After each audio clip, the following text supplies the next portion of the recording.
एक टाइम था जब इंडिया में अगर किसी को नया वायरलेस ईयरफोन खरीदना होता तो सबसे पहले नाम होता था बोट का।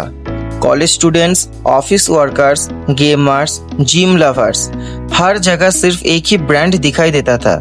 लेकिन आज मार्केट बदल चुका है। कंपटीशन पहले से कहीं ज़्यादा स्ट्रांग है और जिस ब्रांड ने अफोर्डेबल प्रीमियम प्रोडक्ट्स का ट्रेंड शुरू किया था, आज वही ब्रांड अपनी पोजीशन बचाने के लिए स्ट्रगल कर रहा है। तो सवाल ये है, क्या बोट का गोल्डन एरा खत्म हो चुका है या सिर्फ एक टेम्पोररी स्लो डाउन है? आज हम फैक्ट्स के साथ समझेंगे बोट की राइज, उसके चैलेंजेस और उसका फ्यूचर। 2016 के आसपास इंडिया का कंज्यूमर इलेक्ट्रॉनिक्स मार्केट एक इंटरेस्टिंग फेज में था।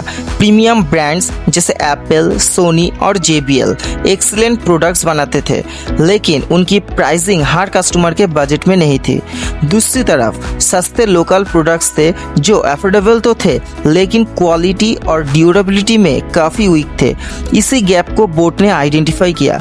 कंपनी ने टेक्नोलॉजी इन्वेंट करने की जगह कस्टमर की प्रॉब्लम सॉल्व करने पर फोकस किया।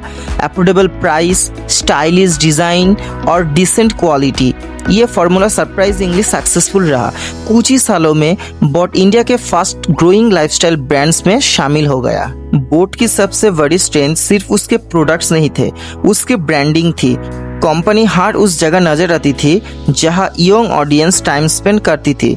Social media, cricket, music events, influencer, celebrities, हर कैंपिंग एक ही मैसेज देता था, बोट इज कूल। और ये स्ट्रेटेजी काम कर गई।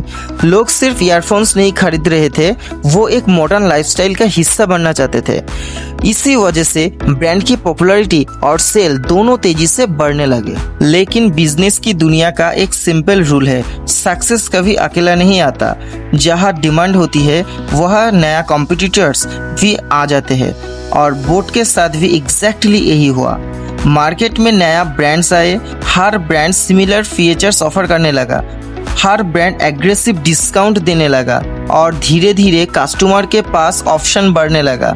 अब सिर्फ ब्रांडिंग काफ़ी नहीं थी, लोग कंपेयर करने लगे फीचर्स, बैटरी, वारंटी और सबसे इम्पोर्टेंट प्राइस।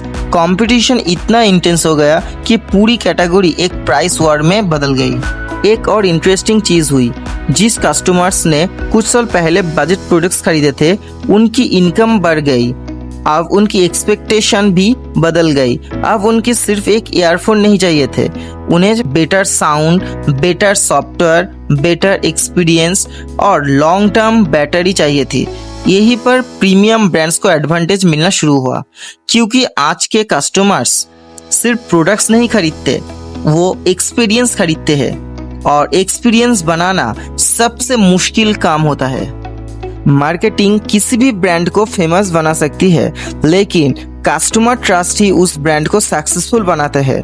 अगर कस्टमर एक बार प्रोडक्ट खरीद कर खुश होता है तो वो दोबारा भी वही ब्रांड चूज करता है। लेकिन अगर एक्सपीरियंस एवरेज हो तो कस्टमर नेक्स्ट टाइम दूसरा ऑप्शन ट्राई करता है।